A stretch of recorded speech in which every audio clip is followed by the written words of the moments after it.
I hate not. All right, we're live. All right, here we go. We're live. We're live. We're live. Are we live?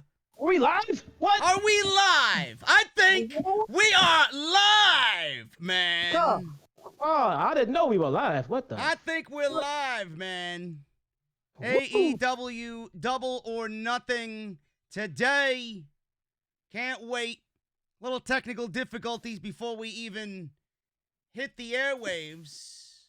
Yes. And we are getting ready for Double or Nothing. Can't wait tonight. Excellent show lined up, not only with Off the Script, but we got an excellent show lined up tonight for Double or Nothing from Daly's Place in Jacksonville, Florida.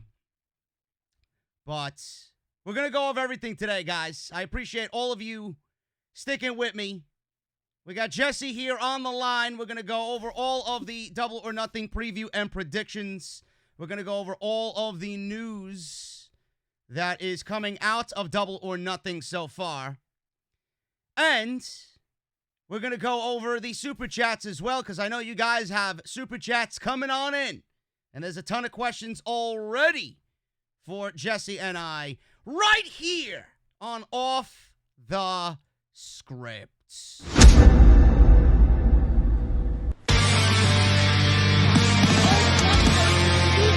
Delete this man.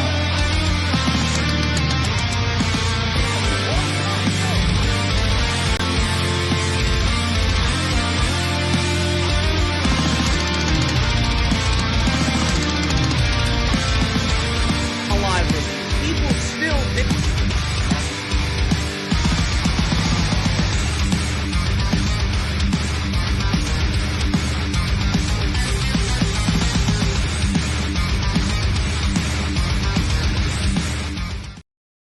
What is going on, guys? Thank you so very much for joining me right here on Off the Script, right here on YouTube.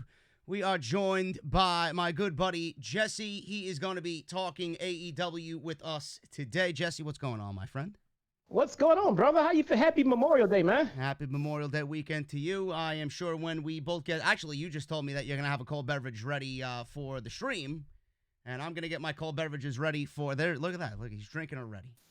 This motherfucker is drinking already on stream. I was going to get myself a Guinness, but I probably wouldn't have even... I wouldn't even have time to drink it because we'd be talking so much Double or Nothing.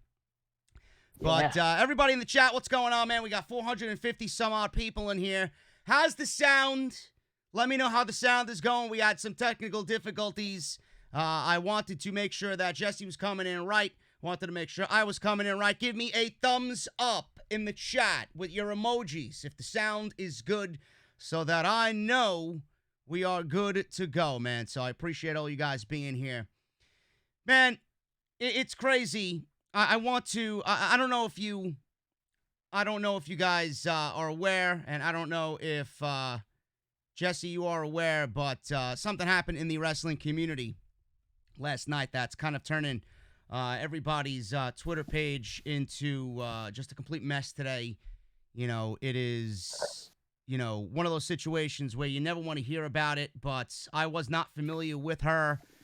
And someone from Stardom, 22 years old, Hana Kimura, I'm not sure if you heard this story, committed suicide because of online bullying. And she was, I believe, found dead early this morning around 1 a.m., and it was a terrible situation, all due to bullying online. So before we even begin, I want to send my thoughts and prayers out to everybody that knew her, that was a friend of her, to her family, and to everything that had happened and how this is affecting a lot of people in the community. You know, bullying is a difficult thing when it comes to social media, man. Everybody goes through it. I've went through it. Everybody that I know in the community has gone through it. You know, we've all said some negative shit online, but I've never once wished death on anybody, and that's apparently what happened with her. Reportedly, she was a part of a reality TV show, and people were wishing her death and really wishing for her to just go away, and it was something that just took a mental toll on her, and she's 22 years old, man. I don't know if you heard this story. It's crazy. I did, and for everybody in the chat here and everything else, this is what Off the Script means. We didn't rehearse this. We didn't go over this. We didn't even text it between each other. Nope. And I did hear about it. And you know what? And JD knows this about me. This is why I stay off of social media, man. It's toxic, okay? It really is. It's toxic and it's unnecessary drama, and people will not stop. So I take as much time as I can to stay off of social media unless it's absolutely necessary, because this is ridiculous. This girl is 22 years old, man. I mean, I'm not gonna sit here and pretend like I was a big fan of her, but it doesn't matter. She was a part of the wrestling community, so I care, okay? And anybody, if you're sitting here listening to this, or if you know somebody that did this and they was a part of this, they're a piece of shit. All right, and I'm sorry, they are, and that's not right, guys. I mean, quit it. Yeah, it was crazy, man. I'm not really, I don't really, I would say I don't really interject with people on social media, like people in the community. I don't really converse with people. I don't really, I'm usually to myself. It's been a while for me to even decide to work with people. I just don't really get involved with anybody. And I was online right before I went to sleep last night, and I seen a tweet from CM Pulse, or James Pulse, if you guys know him. I met up with him and a bunch of his friends during AEW All Out in Chicago last year during the summer, Labor Day. And he's a big, big advocate for the Joshi style and everything that happens over there with the women's promotions coming out of there. He's even got a podcast dedicated to it. I seen him tweet out, and he was one of the first people that I immediately thought of because he's such a nice guy. And he simply tweeted out, I didn't even know what was going on until everything just started coming on in. He tweeted out, I will remember you, or I will love you forever. I will never forget you, until the end of my days. A lot of people were affected by this, and it's crazy. And I don't want to make this about myself, or I don't want to make this about anybody that I know in the community, but we all have been on we've all been on that opposite end of bullying. We come on here and we have a platform. It's easy for people to sit behind a keyboard and open up and just type hateful shit to people. Even I said something a little positive. I hope this opens up people's eyes, and this opens up people to be better. And then people are throwing it back at me like, I'm the problem. You're one of the reasons why wrestling sucks on Twitter. I'm like, how do you attribute what I say here to me wishing death on somebody on social media? I mean, Jesus Christ, you're attributing me calling out shitty creative in WWE over me wishing death on somebody? I mean, give me a fucking break. Yeah, I can't win with these people. Yeah, this is exactly what I'm talking about. People can't learn how to distinguish real life from pretend, from wrestling, from having fun, from just enjoying what we do. And you can criticize and talk shit. It's what we do. We talk shit. But it went too far. Everyone involved knows how it went too far, and this is not funny. To sit here and talk about people who okay, they are mean-spirited. It's okay. But just keep it within the business. You think her wrestling sucks? Tell her wrestling sucks. Why would you tell somebody they should kill themselves? That's ridiculous, all right? That's stupid. Now, for anybody out there saying, well, if she couldn't handle it, maybe she should stay off Twitter. Everybody has their own personal demons, their own personal mental issues, and everybody calculates and processes things in their own way. Okay? So with that being said, if you can't be nice and you can't keep it within the parameters of wrestling, just keep it to yourself, people. You don't know how what you say can affect somebody. And I'm dead serious. If you look at I'm dead serious right now. This is complete bullshit. Please, people, stop it. There you go, folks. There you go. From someone who isn't on Twitter as much as he, I would say he's not on Twitter because of those same exact reasons. That's the reason why Jesse stays away from Twitter. He's only on Twitter to maybe check when a major story breaks, or he needs to send me something and he can't reach me via phone or whatever. But, a lot of people, like you said, deal with it in different ways. It's the best, course of action just to walk away from it. And there are filters on social media to block out all that hate. There's a reason why I block a lot of people, because there's a lot of hateful shit out there. And I feel sorry for anybody that is, struggling with this today. And my thoughts and prayers, and I can speak on behalf of Jesse, our thoughts and prayers go out to everybody that's been affected by this. And I'm sure AEW is going to have a nice, I would say, tribute to her tonight, because they actually already tweeted it out on social media. So we might see one of them pre-show graphics today, in memory of Hana. So that was nice of them to do. But I don't want to make this all doom and gloom. We got a big show to talk about today. We got Double or Nothing. It's going to be a great show. I got a ton of news regarding Double or Nothing today, and we're going to go over that in just a little bit. But let me get the bullshit out of the way first, guys. Obviously, if you missed my SmackDown review, that is live on the channel right now, so make sure you guys go and check it out. If you love Charlotte Flair, I mean, by all means, go and watch SmackDown. She's even on Raw, Jesse. She's getting a shot at the Raw Women's Championship on Monday in a triple threat match that legitimately makes no fucking sense whatsoever. We got Natalya, we got Nia Jax, and Charlotte Flair, who's the NXT Women's Champion, challenging for an opportunity at the Raw Women's Championship. And Natalya has lost every match coming out of WrestleMania, and somehow she's contending for a championship. How ridiculous is that? It sounds pretty normal to me. Yeah, it sounds normal in WWE, yeah.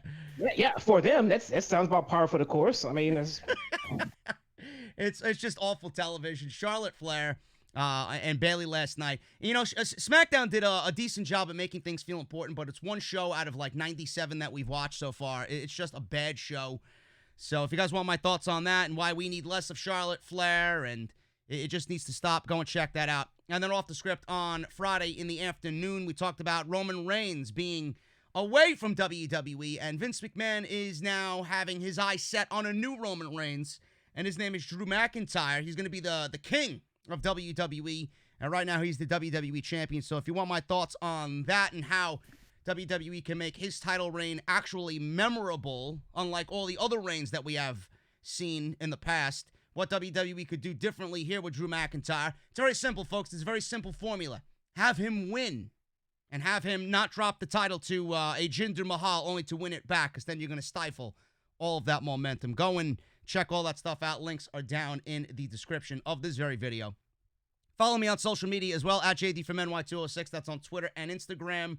Patreon, patreon.com/JD from NY206 if you guys want to support the podcast as well. Hit that subscribe button if you guys are new around here. I would really appreciate it. Hit that thumbs up. We'll go over the super chats throughout the course of the evening or the afternoon today.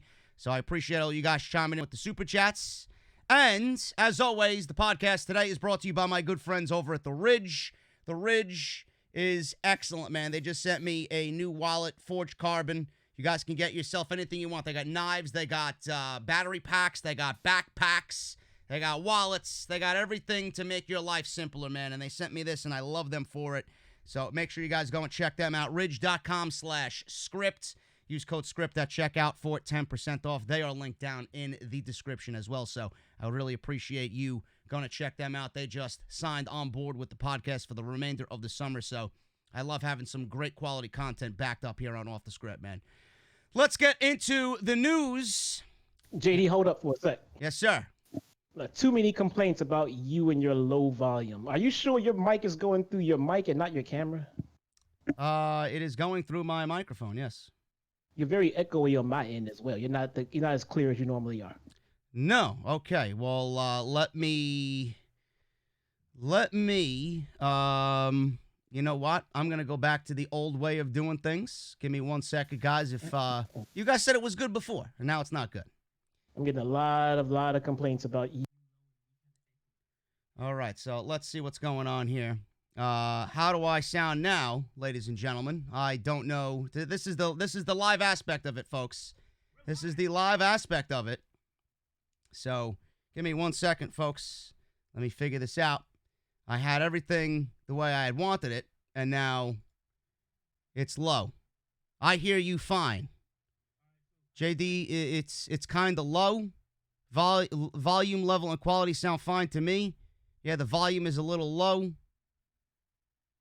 It's fine on my end. I mean, Jesse is the one echoing, Marine Mountie says. I don't know what that means.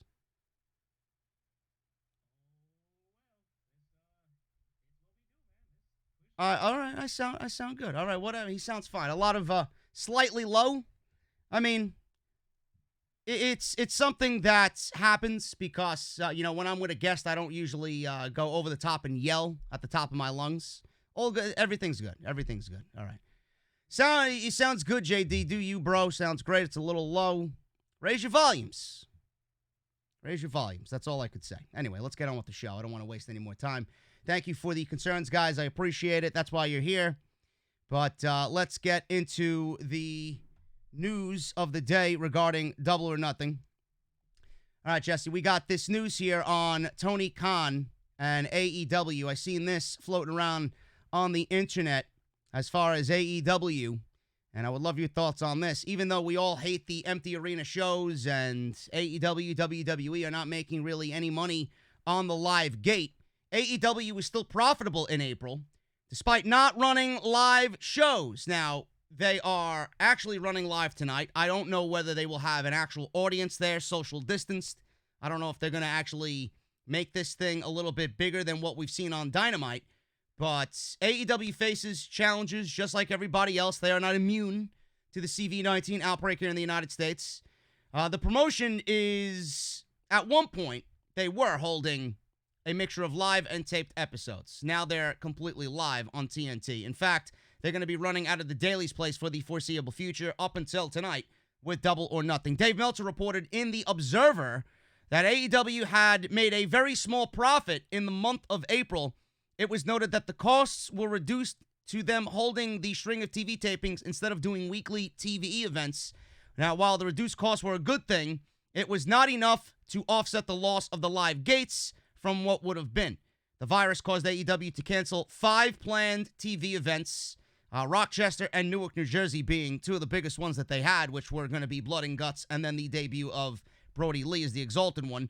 AEW still did slightly better than the break even for the month, and the reason for that was due to the money that they received from TNT for their new TV deal, which will go into 2024, online merchandise sales, which we all know they kill it, and the costs being down. Despite holding the string of TV tapings, AEW still paid all staff and talent and the production crew just the same as if they were running weekly shows. The promotion saved money because they had everyone fly in and out at the same time during the tape shows instead of paying for everyone to make 5 trips to various locations.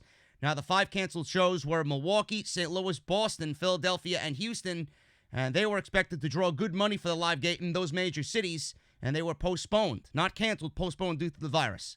Shows in Rochester and Newark, New Jersey, like I mentioned, were expected to be 2 of the high-grossing events that they had put on this year. AEW had hoped to start being profitable at this time and make back some of the financial losses from the first of this year. So what do you think about AEW still being profitable, even in April, despite the CV-19?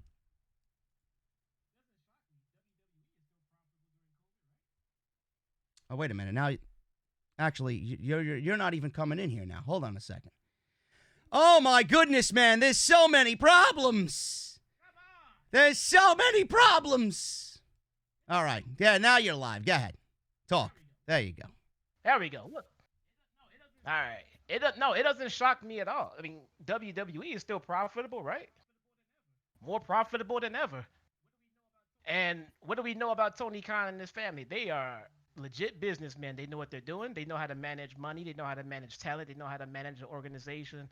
And they're going to stay profitable. So that's that. I wanted to get that out there because I found that to be an interesting news story here on AEW's end.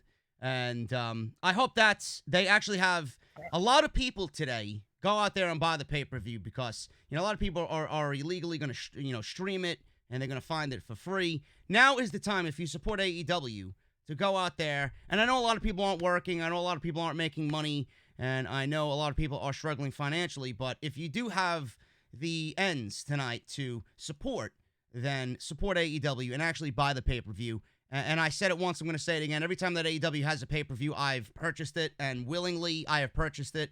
I have not bought anything on pay-per-view in forever. And this probably goes back to well before the network, And at that point, I was just barely doing the YouTube thing. But AEW puts on these shows, and they never disappoint. And I think AEW has kind of built that trust when it comes to these major shows. These are takeover level shows. We all say so many great things about takeover. Cody's not going to let you down. So you're going to get your $50 worth tonight. So if you can, support the show tonight for Double or Nothing. And I'm sure you agree with that, Jesse, on AEW's end. Absolutely, the same way I said in the last show. I will be supporting them, and I think we all should too. We've all been spoiled with our 9.99 pay-per-views, so let's get back into the era of shelling out 40, 50, $60 for a pay-per-view once in a while. It doesn't happen every month, and these guys need our support, like JD said, more now than ever. So it's quite all right, man. But you don't pick up one case of beer and order a pay-per-view. Yeah. Come on. There you go. I am going to sit down and I'm going to have myself a nice pizza. I'm going to order the show. I'm going to have some Guinness. And I'm going to be good to go tonight for Double or Nothing. So I hope you guys do the same exact thing. Moving on here, man. We have one of the biggest matches tonight on Double or Nothing. It is that empty arena stadium stampede match. And I can't wait to see what happens there. Will Sting be there? Will there be other surprises there? What are they going to do to top themselves from that excellent street fight that we had on Dynamite just a couple of weeks ago? Chris Jericho actually talked about that street fight when he sat down with Robbie Fox of Barstool Sports. He talked about that match. That match actually seen Jericho team up with Sammy Guevara, the Le Sex Gods, against Kenny Omega and Matt Hardy. It was a wild match that started in Daly's Place and into the Jacksonville Jaguar Stadium. Now, this match was brought up while Jericho was talking about the different environment that the promotion is in with no fans due to the CV. Jericho thinks it's a cool time to do matches that a promotion would usually not do with fans in attendance. He says this, and I quote, "We did a street fight on Dynamite where we fought throughout the entire concourse. Why? Because it was there. I got asked, how long did it take you to plan it? He says, 2 hours. We got to the building, walked around. Oh, there's an ice machine. Someone can fit in that. Hey, Matt, can you fit in this? Kenny was like, is there golf carts? There were golf carts over there. A scissor lift was there. We're just finding this stuff to use. This is the only time we're going to be able to do this type of match." End quote. Jericho noted also that you take advantage of what's there and use it to the best of your ability. He noted that he had a blast putting the match together and actually being a part of it. He recalled some of the more interesting spots, being hit with an ice bag by Matt Hardy coming out of the ice machine and transforming himself from Matt Hardy version 2.0 to Broken Matt Hardy, or Damascus, and then Omega being thrown into an ATM machine only to have Sammy Guevara take money out of it, with Excalibur saying, "Oh, that's how you do it." So I love that. And then obviously the GIF of the year, the famous golf cart GIF where Sammy G was pretty much just eviscerated by Matt Hardy and Kenny Omega. Jericho noted how other things weren't planned out ahead of time. He said it was a lot of fun, but also alluding to the pay-per-view match at Double or Nothing. Jericho also talked about professional wrestling, his love for rock and roll, and his new Kiss cover band. So if you guys want to go find that, you can obviously follow Barstool Sports on social media. I know you love that match, Jesse. I figured I'd throw that in there with the news and notes of the show tonight because everybody loved that street fight. We're probably going to see more of the same tonight, even amped up more coming out of Double or Nothing. I know you love that match, and would you go as far as to say that was one of the best matches so far that you've seen in professional wrestling all year? It is. It is. And I mean, I love how people complain because that's what people do, but I loved it. I can't wait to find out how they're going to produce this stadium match. The options are just so far out there. They can do so many different things. If there was normal live crowds like there should be, and they announced that this was an empty arena match in a stadium, I would be through the roof. I prefer this match the way they're giving it to us in the empty arena. I think that's the perfect setting for this. I can't wait. Yeah, it's going to be interesting to see. I think that this may be the blow-off, and Blood and Guts is going to be saved for something else. I think this type of match and this type of environment in this grand scale of things is what's actually going to replace Blood and Guts, which is kind of disappointing. But at the same time, you got to give AEW an incredible amount of respect and just how they went out there and kind of reworked things and found themselves to be in a little bit of a pickle with Blood and Guts not being able to take place because a match like that hinders on the fans 100%. You can't have that type of match and not have any fans in attendance. And I think they're actually doing an incredible job at giving us something as a plan B, and this is their plan B. I'm not saying that Blood and Guts is not going to happen. It just might not happen with the Elite and the Inner Circle, but either way you look at it, I think AEW is going to hit a home run with this thing tonight. I'm sure there's going to be many a surprise tonight. And one of the big surprises that people are talking about as far as a rumor is Sting possibly showing up with AEW. Now, it started with the conversation between Cody and Sting. Not really a conversation, a tweet. A tweet from Sting to AEW, and then Cody, all he did was give you an eyeball emoji. And that was pretty much it. So then the rumors began to circulate, and they became bigger and bigger and bigger. And now there is actually smoke to the fire when it comes to Sting and AEW. Now, during Sunday night's main event, Dave Meltzer opened up about Sting coming into AEW. He stated that Sting has no relationship with WWE at this point in time, and there is reason to believe that there is fire behind the smoke when it comes to the AEW rumors. Now, Meltzer says this, and I quote, "Obviously, he's got no relationship with the WWE, which really surprised me because it's one of those guys I didn't think would have no relations with." I mean, technically right now, Ric Flair is the same way. Ric Flair was a free agent. He just signed the new WWE deal as of this week. WWE signed Ric Flair to a new deal, but they would not give Drew Gulak a little bit of a raise. So I find that to be incredibly bizarre because Ric Flair's not even going to be on TV. And who gives a shit where Ric Flair goes or what he does or how he makes his money? Ridiculous. But speaking of no association with WWE, we got some breaking news coming right out now? NXT. Yeah, Kurt Angle will be the referee in the Matt Riddle-Timothy Thatcher match. I thought Matt Riddle was released. Oh, not Matt Riddle. I thought the Kurt Angle was released. Yeah, so it's Drew Gulak. Get to the point. And Rockstar Spud. This is Ridiculous. Oh, I guess they were really furloughed. I mean, how are you going to fire somebody like Kurt Angle, right? Kurt Angle was always going to be that type of guy just based off his name that was always going to end up coming back anyway if that was a situation for him. You know, you don't want Kurt Angle going anywhere, really. When he still has, when he's still of the right mind to go somewhere and actually lend a helping hand to an AEW, right? What is he? I don't know. He could be a producer. He's got a lot of knowledge, you know? I mean, look, I don't mean like Kurt Angle is not valuable. My point is, what is he going to do in AEW that's going to make WWE go, oh, man, we should have kept Kurt? Maybe that's a question that you should ask them. I agree with you. He's gonna produce some matches, coach some people. He'll be valuable backstage, but it's not like the company's in dire straits because they let Kurt Angle go to AEW. I mean, I don't know, man. This is what they think, and there were reports about WWE, releasing people and then them not giving a shit that they go to AEW, which I think is bullshit. But we'll see what happens. But that's news to me, man. I think I actually got a text from one of my friends. Yeah, wasn't Angle released? Yeah, Angle was released. Angle was released, quote unquote released. So I guess it kind of fits into that mold of Matt Riddle and Timothy Thatcher. But also, WWE needs.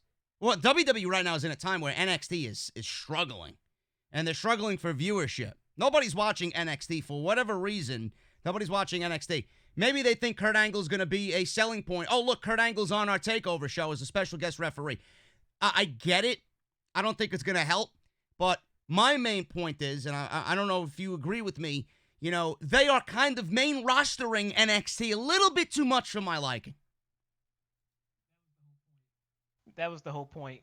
And when they saw that they were losing in the ratings, they're going to keep on main rostering it. That's their goal. That's their point. And they're not going to stop it. So get used to more Charlotte and more main roster people in NXT. They're going to integrate it more than yeah. I don't like that. And the one thing that I spoke about is before all this even happened, and they moved to Wednesday and they battled AEW on Wednesday night. I felt like the aura of NXT was slowly going to go away, and we are seeing that happen slowly but surely over the weeks, and it's going to continue to happen. And I hate it because this is not the same NXT that I fell in love with. This is like somewhat NXT, and it's becoming more and more like the main roster every single week. But back to Sting. Ric Flair is no longer a free agent. They signed him to a new WWE deal. And Meltzer goes on to say, but with Sting, I've got to think that there is smoke to the fire, number one, because he's tweeting about AEW, And Sting's not going to do that because he's not paying attention to anything unless he's got an interest in it. And they're kind of acknowledging it. And also, when I asked about it, I got no answer. And if they're not giving Meltzer answers, I mean, they may be smoke to the fire legitimately. If there was nothing to it, I'm sure they would say there's nothing to it. So I think that there is something to it. If they already have a deal, they're going to announce it on their terms because sometimes they'll wait a couple of weeks. And if they don't have a deal, it's probably something they're at least contemplating. Sting, I don't know how active he is on social media, but Sting actually tweeted out yesterday, "How's everybody doing this weekend?" And why would he say that? Because he heard the same rumors. Why would he say that? So, it's 50-50 now. Is he going to be there? Is he not going to be there? Is he acting coy? Is he trolling? I don't know. So Lance Archer, what was that? Probably. Hey, on a quick programming note, guys, sorry about the lip sync problem. It's the latency, it's the internet. We can't fix that. Sorry about that. Yeah, my lips are gonna be a little bit off from my volume. That's not JD's fault. That's not my fault. That's a latency thing with internet. Sorry. Oh, they're complaining about you, your voice not matching up to what you're saying.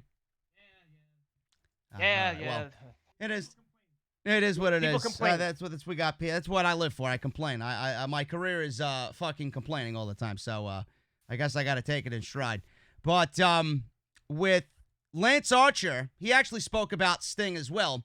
And he did an interview with Inside the Ropes where he spoke about whether he thinks Sting can contribute to AEW if he joins AEW. He says, absolutely.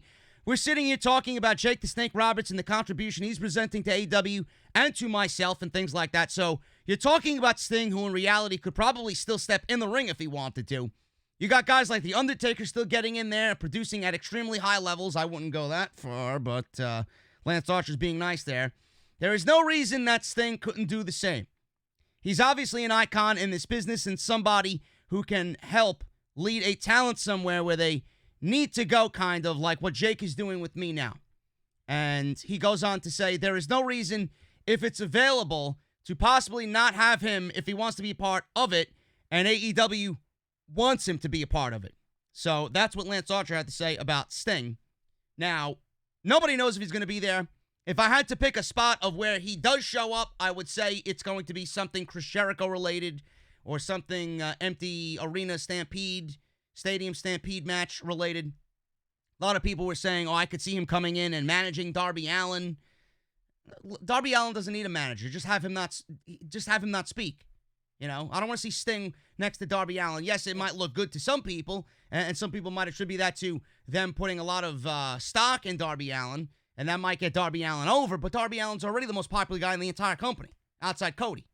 So I don't think he really needs that rub. If Sting comes into AEW, I see either one of two things happening. One, they're going to give him the platform to have his last match, and that last match is going to be against, somebody that is of a bigger name. And two, I feel like AEW might bring him in to be the commissioner or authority figure of a Dynamite, though I don't think the show needs it. But having Steve Borden Sting on TNT every week in an authority figure is kind of enticing. And it makes AEW, who is already a big deal, an even bigger deal. So what do you think, Jesse? Is he going to be on the show tonight? And what kind of role do you think he will have if he does end up with AEW tonight? You want to know what I would do with Sting? Watch this. This is a fresh pitch. I just came up with this a few seconds ago. I love how us smart fans are keen in on everything that's going on with what we see on TV. So when we watch this stadium match, we're going to be all involved in it. We're going to love what we see. But here's what I'm going to do with Sting.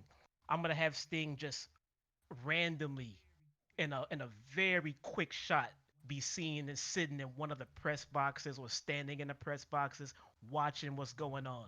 It won't be addressed. It'll be one of those things where somebody on Twitter will pick it out, screenshot it, and be like, I just saw Sting at the stadium. And make it so fast where somebody have to have found it, because trust me, somebody will find it and it will make its way to Twitter and it'll spread like wildfire. Now, when it does, again, don't mention it on TV come Wednesday. And another shot somewhere else, Sting seen in the background, and have that'll be trending. Why is Sting showing up on AEW but not on AEW? He's just there the same way he was when he was not in the ring for a year building that Hogan feud, which was phenomenal. and let the anticipation build as to why he's there, what's he doing there, and everything else. And then when he shows up, whenever he does, it can be later on this summer. Let it build up, and they can take the ideas from the internet, from the fans, from what they would want to see from Sting, and apply it to the anticipation that they built from popping them up from on television all summer. What do you think about that? I get your point. I agree with what you said. But as far as what I'm thinking, as far as where, how to debut him, that's up in the air. I'm not really sold on him completely. I don't want him to come in to wrestle because that's gonna trigger everybody, and it's gonna be one of those situations where I feel, it's gonna just lead to people shitting on AEW. Oh, look, they gotta go get 60-year-old wrestlers. Who are anybody in AEW to talk about youth and this and that, and criticizing WWE and having Goldberg as champion and this and that, and then they end up bringing in Sting. I don't want it to lead to a situation where they're talking shit about AEW because they're going out and getting a 60-year-old guy, because we heard it with Jericho. Well, here's what I like about AEW. They have been phenomenal at how they use their legends. They don't overuse them. They don't overexpose them. They don't put them in big match situations and highlight them as champions and everything else. They use them in the perfect way. Now, what to do with Sting once he gets on television? I don't want to see him wrestle anymore, but I do want to see Sting. But I don't know if I want to see Sting. I don't want to see Sting come out as a commissioner every week in the whole Crow get up. I want to see Steve Borden come out and be Steve Borden. That's what I want. I don't want to see Sting being Sting as a commissioner. That'd be too cringe, dude. Because he's a human being. He's an adult now. Well, he's an adult. He's a little bit older now. He's a senior now. He can be a professional. He can be a commissioner. He can be an authority figure. And when it comes to it, for the right situation, for someone who gets in the commissioner's face too much, Sting can knock you the hell out. Yeah, who knows what Tony Khan is thinking? I mean, Tony Khan is such a wrestling fan that he may give Sting the platform to have his last match in AEW. Who it's against, I don't know. I'm in that boat. I don't want to see Sting wrestle. He's been crying for an Undertaker match for years. It should have happened. WWE didn't give it to him. But if WWE lets Sting go and he does end up in AEW in some way, shape, or form, and all the rumors are circulating, spreading about Sting, I do think it's a great thing to debut him tonight, because come Wednesday, you don't really want people to tune in with a possibility of Sting maybe showing up because of the rumors. If you're going to debut him tonight. People are going to be more apt to watch on Wednesday because they seen Sting on Saturday, and then they'll be like, holy shit, what the fuck is Sting doing here? Now I got to tune into the show because Sting is going to be on the show. You can't promote something if you don't have it on TV, or you can't promote something if he hasn't made his debut. Everything needs to have this big promotion around it, especially on Wednesday, for AEW to gain traction and to get more viewers. You can't just throw somebody like that on TV with no hype whatsoever. If Sting is going to debut, you debut him tonight during your biggest show, and then you worry about Wednesday and say, hey, you know what? Steve Borden's going to be on the show. What the fuck is he going to say? So that's my take on that. I don't know how you feel about that. If he has to debut, it needs to be tonight, right? I don't think it needs to be, but it could be. It could also be one of those things where maybe they don't want to debut him until they get the live crowd.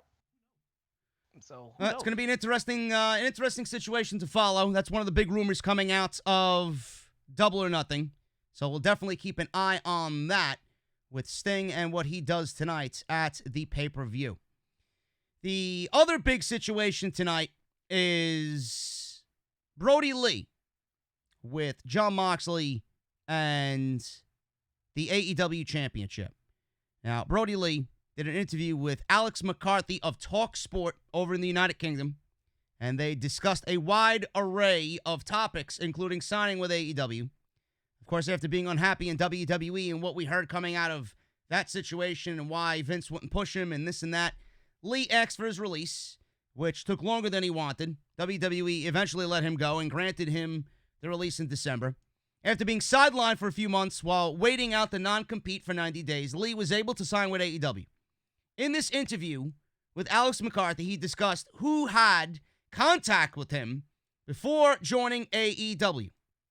Now, he says this, and I quote, "I've reached out to many people during the year-long process that AEW has been in existence," Lee said. "Even Cody, since he left WWE, we stayed in contact, and I would always message these people like Cody or the Bucks whenever they had a great match and say, hey, fucking awesome job.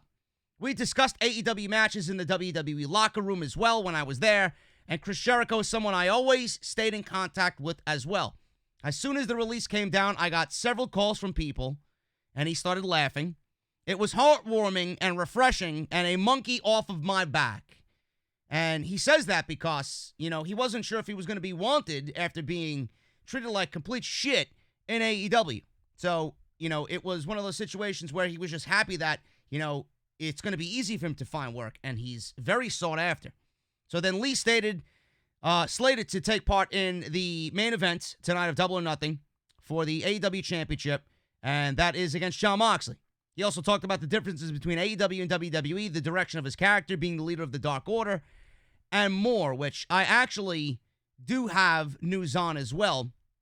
Brodie Lee actually explains the real inspiration behind the Exalted One segments and the Vince McMahon isms. Now, he didn't talk about this with Alex McCarthy of Talk Sport, but he spoke about this with Bully Ray on Busted Open Radio. He explained that, yeah, I know. Brodie Lee explained that his source of inspiration behind these vignettes was old mafia movies. The fact that he just happened to pinpoint on a few Vince McMahon isms was just a coincidence. He says this, and I quote, "Look, you can take them however you want. I happen to be a fan of mafia movies, so that's the way the character is portrayed to me. I believe the leadership style, the results speak for themselves, so you can take it any way you want. Trust me, I hear you. I hear everybody. None of it is intentional. I have no reason to hate WWE, no reason to hate Vince McMahon, nothing like that. You take it how you want." Now, normally I can smell and see bullshit when I see it, Jesse. I think Brodie Lee has done a very good job with AEW, and the Vince McMahon isms are there, but I honestly think he is stretching the truth a little bit. It may be what he's talking about with the mafia movies, but was it intentional? Absolutely intentional. I know you feel the same way. Oh God, yeah. I think that was a phenomenal, very PC answer. I think that was great. We know what he's trying to do. He doesn't have to say anything. So by him saying, take it however you want, he's telling us, yeah, you're right, but I'm not going to be able to sit here and say I'm talking about Vince McMahon. So he just needs people to stop being idiots and read between the lines a little bit. It is definitely something that I think was intentional. I mean, wasn't one of the scenes where someone sneezed at the dinner table? Right? So, I mean, everybody knows, everybody that knows the folklore in the YWC knows about Vince McMahon's anger towards someone that sneezes, or him himself. He hates when he sneezes himself because he can't control it, this control freak. I mean, some of those things that we seen clearly were Vince McMahon-isms, and they were done on purpose because who the fuck knows that shit unless you're around it? So you intentionally put that in your promo, so by means that was intentional. But I think, like you said, Brodie Lee is on a worldwide platform with Busted Open. It's one of the biggest wrestling podcasts in the industry. And for him to be on that platform, to promote his match with Moxley, to promote Double or Nothing, to be a spokesman for AEW, obviously he went the route of being safe, being a company guy, being within that guideline. And you know what? I'm not going to say anything bad about where I used to work. It's old mafia movies that are the inspiration for what I do. But we all know that it's somewhat bullshit. So that's what that was. Yeah, it also in a way kind of protects Tony Khan from having to deal with, you get your talent out there pushing. I mean, no, that's not what he said. He said that's not it, and Tony Khan didn't put him up to this gimmick. Believe it or not, these wrestlers in AEW get to have their own creative freedom with their own gimmicks. Man, I'm not saying they get to run out there and do whatever they want on TV, but they are involved in the creative process on AEW television, which is awesome. I mean, and we all know Vince McMahon can't control a sneeze who he hates. If Vince McMahon could sign sneezing to a 5-year deal, he would do it just so he could. And that is actually fact. So I found that to be interesting going into his match with Jon Moxley tonight. We'll talk about the preview and predictions going into the pay-per-view in just a little bit, but I got some other news articles here that might be interesting. Keeping up on the Exalted One theme, Matt Hardy, who is going to be in that Stadium Stampede match. Matt Hardy, Jesse, actually said he was never revealed, or never to be revealed as the Exalted One. It was never in the cards. So Matt Hardy actually did an interview with the New York Post to promote Saturday's Double or Nothing pay-per-view. Must be a slow news day in New York. During the interview, Hardy made it clear that he was never planned to be revealed as the Exalted One, who is the leader of the Dark Order, which now is Brodie Lee. If you recall, after he was let out of his WWE contract earlier this year, it was highly speculated. AEW did not hide the fact. They wanted you to kind of just think the other way. They wanted you to think it was Matt Hardy. They didn't really, do anything as far as promoting it to be a possible Brodie Lee. It was talked about as maybe a speculation part of the gimmick and, of the group of him being the leader of the Dark Order, but they always made it intentional for you to think it was going to be Matt Hardy. Everything that they did, tweets, and they lined up fucking coded tweets and whatnot, really, really just slick shit that they did to make you think it was Matt Hardy. But after all of that, it wasn't the case. Matt Hardy introduced his character in AEW as Broken Matt Hardy by himself, and he's part of the Elite battling the Inner Circle. Instead of Brodie Lee, formerly known as Luke Harper in the WWE, it was Brodie Lee who was revealed to be the leader. And Matt Hardy says this: I was never, and you can quote me on this, I was never, ever going to be revealed as the Exalted One. I said, let me tease it for you guys. So it kind of sent everybody off the trail of the Exalted One. It makes sense and it could fit. And I play that stuff very well with my social media and making people go down a certain road and think a certain way. We just decided, like, if Brodie Lee was just quiet and I do what I do and I do this kind of stuff, everyone is going to be expecting me. We knew if he came out, anyone who was disappointed it wasn't me or that I didn't show up, they were still going to get me 45 minutes later in the show. It would have been amazing if it had been done before a live crowd. It would have been so cool, but it is what it is. Now, I love that Matt Hardy's thinking that way. He always wants to keep it, as surprising as it could be, and he used social media here in the right way, because he used his popularity, he used his gimmick to kind of generate all this buzz and excitement about the Exalted One, and everybody's anticipating Matt Hardy. They're coming up with storylines and concepts and this and that for the Dark Order with Matt Hardy as the leader, and then ended up being Brodie Lee. And now, Jesse, after looking back at it, I honestly think they made the right decision. I think Brodie Lee, after all these weeks, does fit in the leadership role of the Dark Order. I could not see Matt Hardy doing it as far as being the leader, and I think he's better off by himself.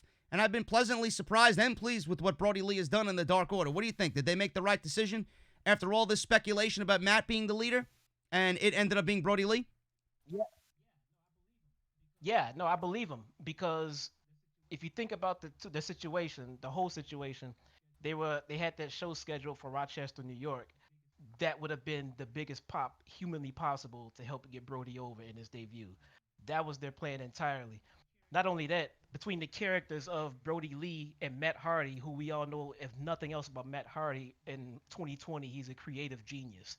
And he didn't get to finish his creative ideas with his Broken Brilliance in WWE. So I'm sure he wanted to continue to play him out in AEW, and I can't foresee that having anything to do with already having a large faction, and that a large faction would what's the purpose of factions? Why did Jericho form the Inner Circle? It's Jericho and a bunch of other guys with the intention of doing what? Getting them all over. And somehow getting himself more over too, because Jericho's done some of the best work of his career in the Inner Circle. Somehow, the guy's amazing, man. The guy's timeless.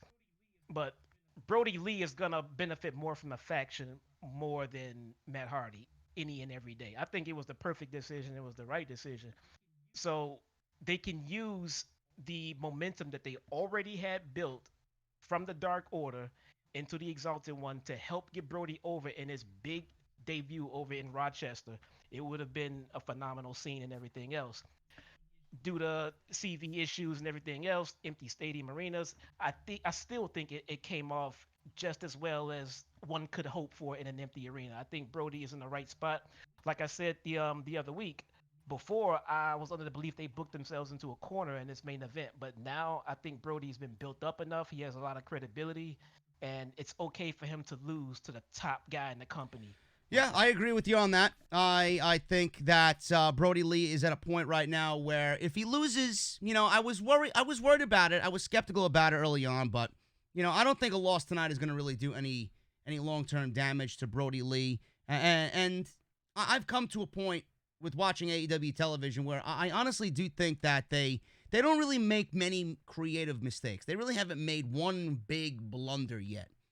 And I don't think that this is going to result in that first blunder. I think if people do think it's a big blunder, AEW is going to kind of make you worry not so much, and they're going to move past this, and they're going to get Brodie Lee back on the right track, and he's going to be the leader of the Dark Order. He's going to be the Exalted One, and he's probably going to feud with some other bigger name and get a big win over that. And I think one of their priorities is really making the Dark Order stand out as a top faction on Dynamite, and I think they've done a great job with that. And I'm looking forward to seeing what they do in the weeks to come for sure. Now, as far as the AEW Championship and Brodie Lee, Jon Moxley, we have the other major championship that is being defended tonight, or actually decided upon, not defended. One of these men are going to win it. It's either going to be Lance Archer or Cody Rhodes winning the TNT Championship. And Mike Tyson is going to be there to present the winner of this match, the TNT Championship. Now, how AEW booked Mike Tyson tonight for Double or Nothing, this was actually in the news this week as well. Meltzer talked about this on Wrestling Observer Live. He says this, and I quote, "Tyson loved AEW, absolutely loved it. That was the impetus of him presenting the belt." Now, I didn't know, last year in Las Vegas, last year at Double or Nothing, Mike Tyson was actually there. I didn't really know that until a couple of weeks ago. Now, it was noted that Mike Tyson is not, inexpensive to book. He is a hefty price tag. And if you add the fact that AEW doesn't have a live gate, then that makes things even more interesting on how much they actually paid Mike Tyson to be there. AEW is still bringing in Mike Tyson for Double or Nothing, and he will present either Lance Archer or Cody Rhodes the TNT Championship. Now, as far as the championship goes, a lot of people were asking Tony Khan how this is going to affect the rankings in AEW.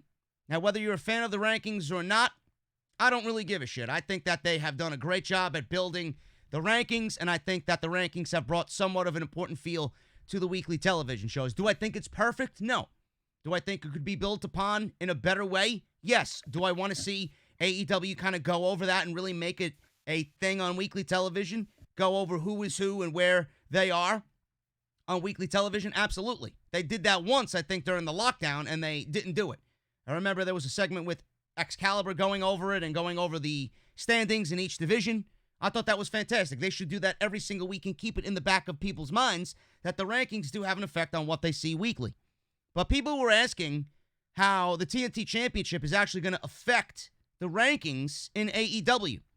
Now, Tony Khan took a question on Twitter, and this was asked, and he responded to this fan on Twitter on how this will work.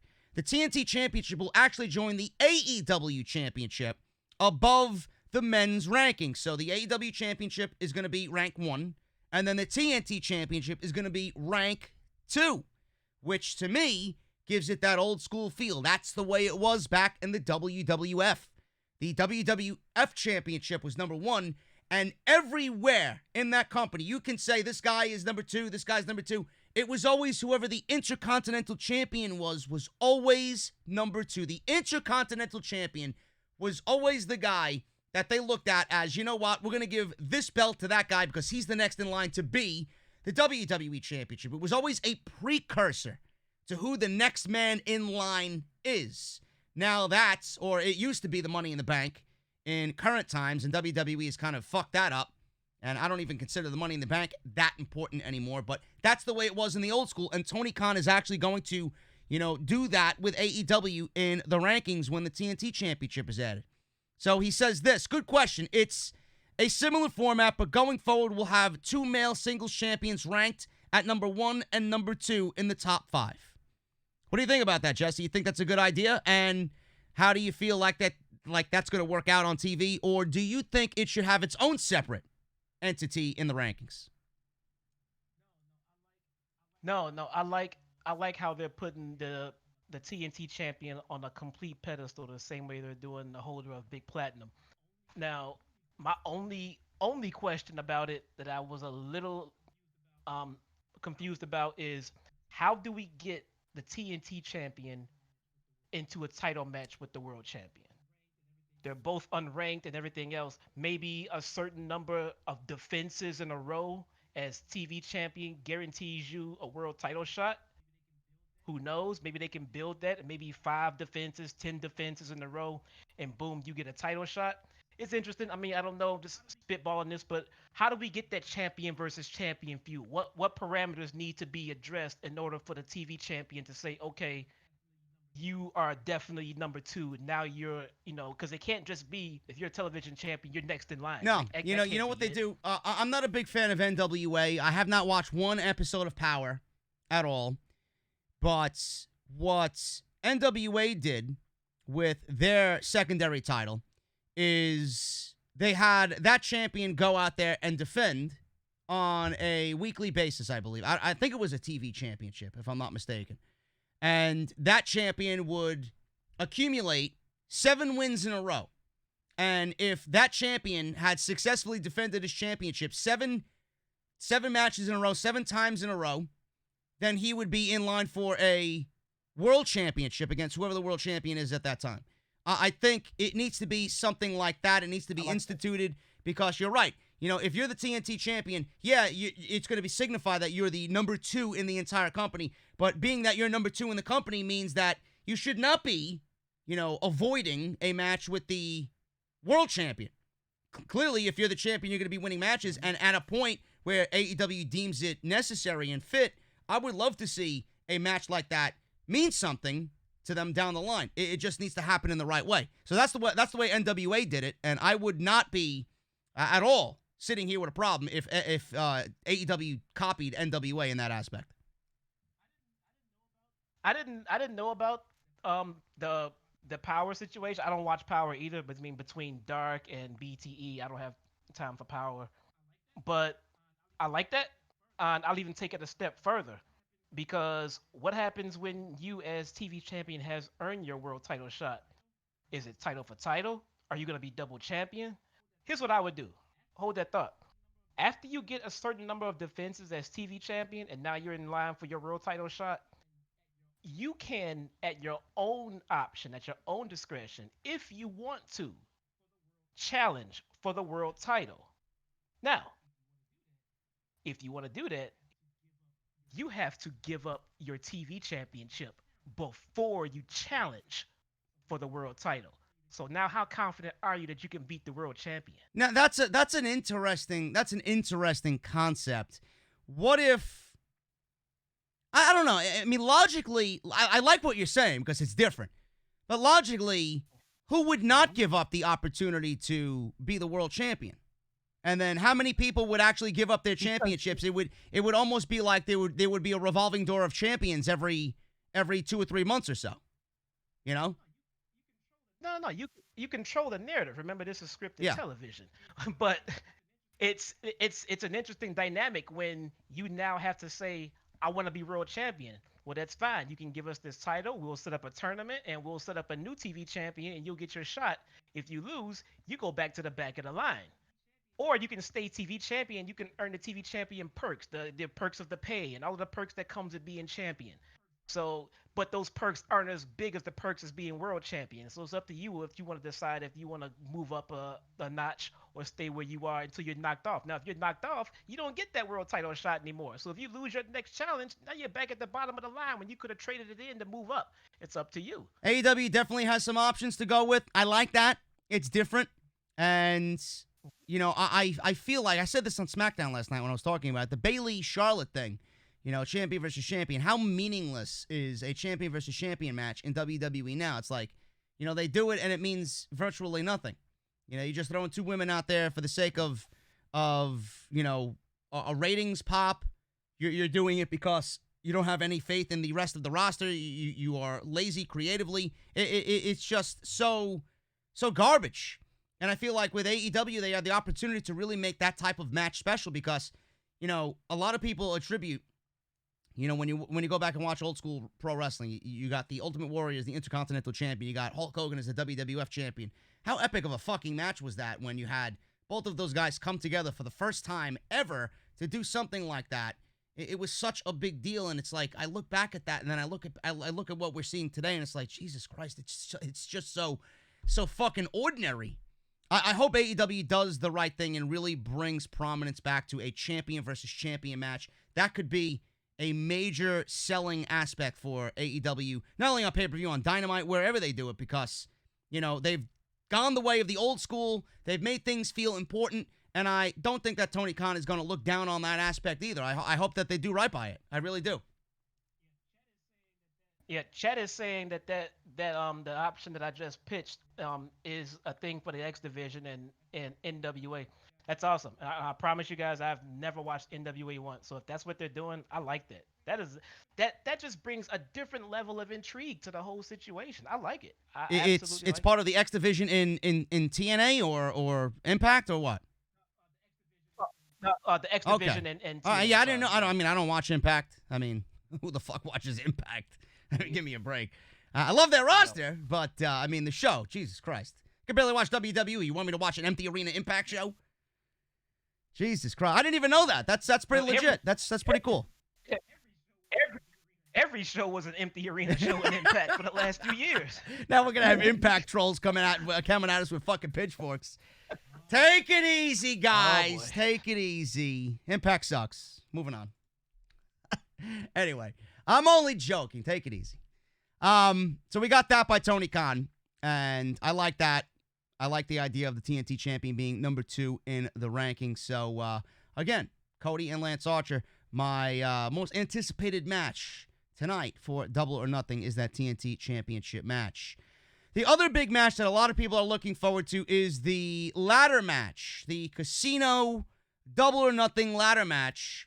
And apparently AEW is planning a major debut tonight for that ladder match because they have a mystery opponent lined up for the ladder match tonight. Now, we already know the participants in this match. Rey Fenix is not going to be in the match. He was replaced this morning by Joey Janela. Letting you guys know that. I'm not sure if you were aware of that, Jesse. Joey Janela is, or Jelly Janela, is in the match now for the number 1 contendership for the AEW Championship. That's Jim Cornette's wording, not mine.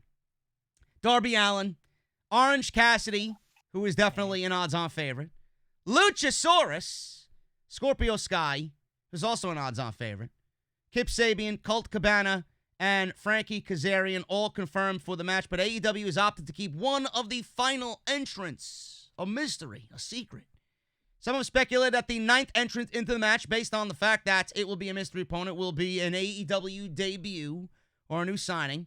It seems unlikely that the company would promote a mystery opponent if they were always planning to have a 9th person on the show tonight in the match be an existing member of the roster. Some of the names that have been thrown around have been Sting. Is another one that was in this, but Sting is 60 years old. I don't see him climbing a fucking ladder in this match for the World Championship. So that's automatically, in my case, just something that you could throw out the window. Drew Gulak was another one of those names because he does not have a 90-day non-compete. He is there. He could show up. He could have showed up on Dynamite. He didn't. And WWE apparently is still trying to sign him, but he could show up tonight. Tony Khan could have offered him money. Show up at Double or Nothing. We'll see how you do. We'll give you a contract if we like you. So that's that. Drew Gulak could be a case. But what I'm going with, Jesse, is I'm going with a guy that they were really looking to sign anyway and might have already signed him, and he was out with injury. But I'm going with a debuting Brian Cage tonight, formerly of Impact Wrestling, formerly of Lucha Underground. I'm going with Brian Cage debuting tonight and possibly winning the match and winning the briefcase or the casino chip, whatever the fuck they got going on there hanging from the ring. I'm going with Brian Cage. Meltzer says this: most of the guys who were cut from WWE's main roster are not available, but they've got to debut somebody, right? So I'm going with Brian Cage. Who do you think is the mystery opponent tonight in that ladder match? I think they set the mystery spot up for Cage. And we might get Cage. But I also think that now that they have other options, like a Gulak, something like that, they have now the ability to shift around. So maybe if they wanted to do Cage at first, but then they said, you know what, we got Gulak in our back pocket. Now he's the hot name. Let's put Gulak in that spot, and we'll move Brian to a different debut. But who knows? They could just stick to the Brian. I mean, I like these spots like that they leave vacant like this, as long as they fill them with something meaningful. They can't put a vacant spot and then say, okay, here you go, here's Dustin. That doesn't work. Cage will work, Gulak will work, any kind of nice debut would work.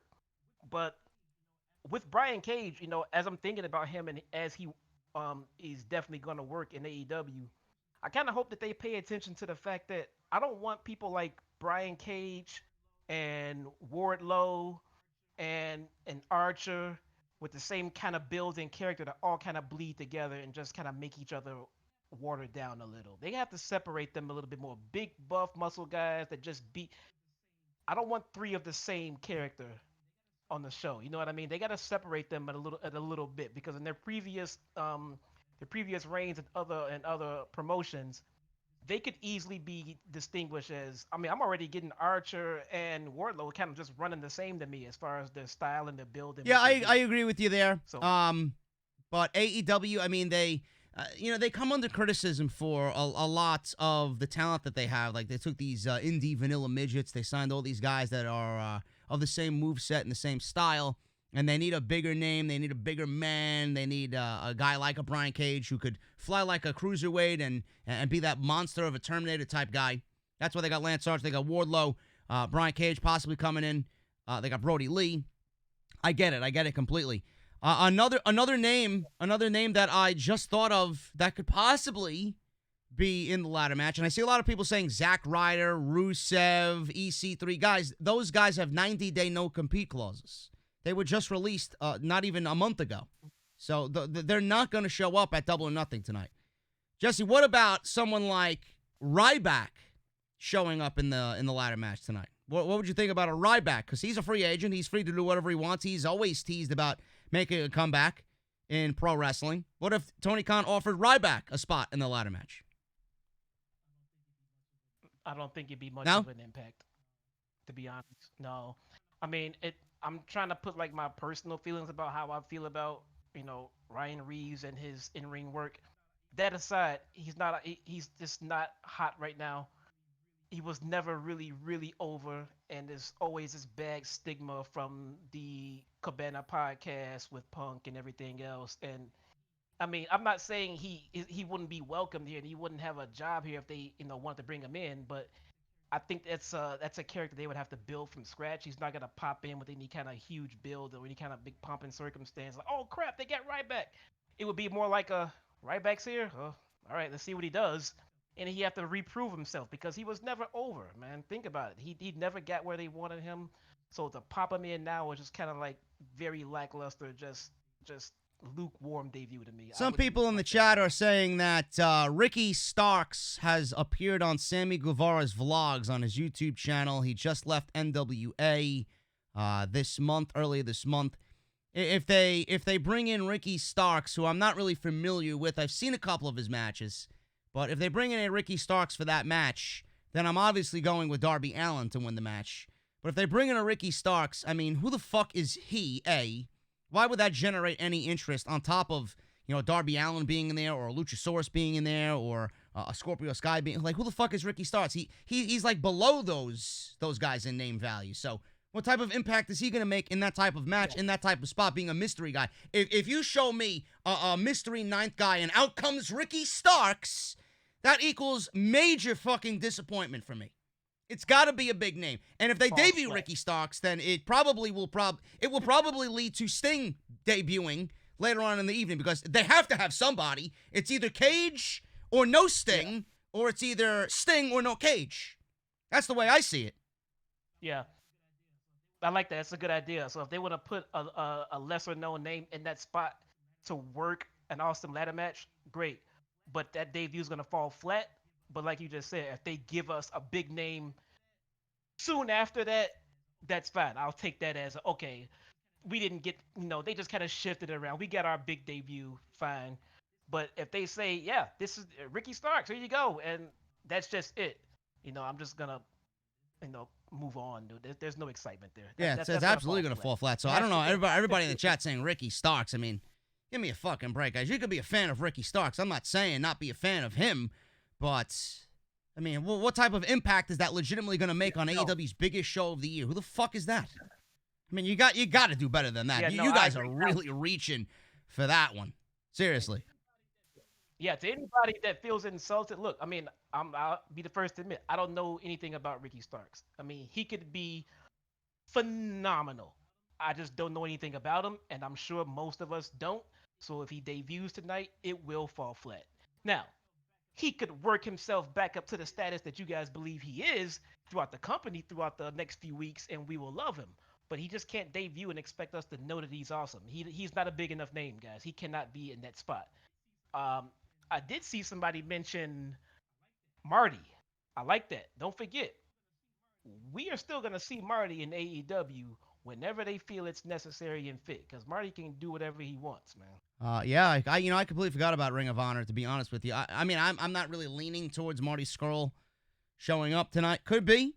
They want to pop the Wrestling World big tonight. That's a possibility, but, being that Brian Cage has been heavily rumored and his name has been going out there for months on signing with AEW, I'm just going to stay safe and say Brian Cage. And if anything else happens to be in that match, like a Ricky Starks, it's going to be a disappointing one. That's just the way I feel about it, but we'll see what happens tonight, guys. It should be a great match. A lot of great talent in that match. It should be chaotic. I feel bad for Fenix. That was going to be a great match, a great showcase for him away from Pentagon right now, who is in Mexico against travel restrictions. So if you're wondering where Pentagon is, same thing with Pac. Pac is overseas, travel restrictions. He can't show up. A lot of people are still saying Will Ospreay, EC3. Listen, it could be legitimately anybody. Someone's throwing Lex Luger's name out there. I mean, give me a break, guys. It's not going to be a WWE guy. It's not. And it's not going to be somebody that we don't know. It's going to be a big name. Last year, they debuted Jon Moxley. It has to be. It's not going to be as big as Moxley. It's got to be somebody that everybody knows. This is their biggest show of the year. They're not going to say fucking Ricky Starks for AEW Double or Nothing. Give me a break. Come on.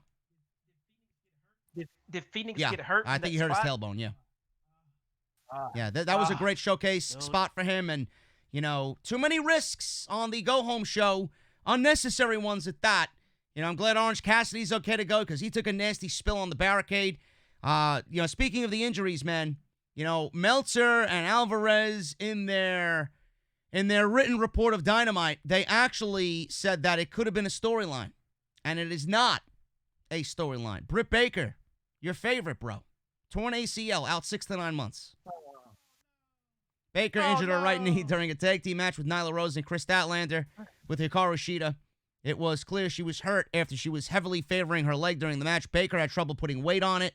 I believe she was still going through maneuvers even after the fact, and she finished out the match, but she was not used after that big spot.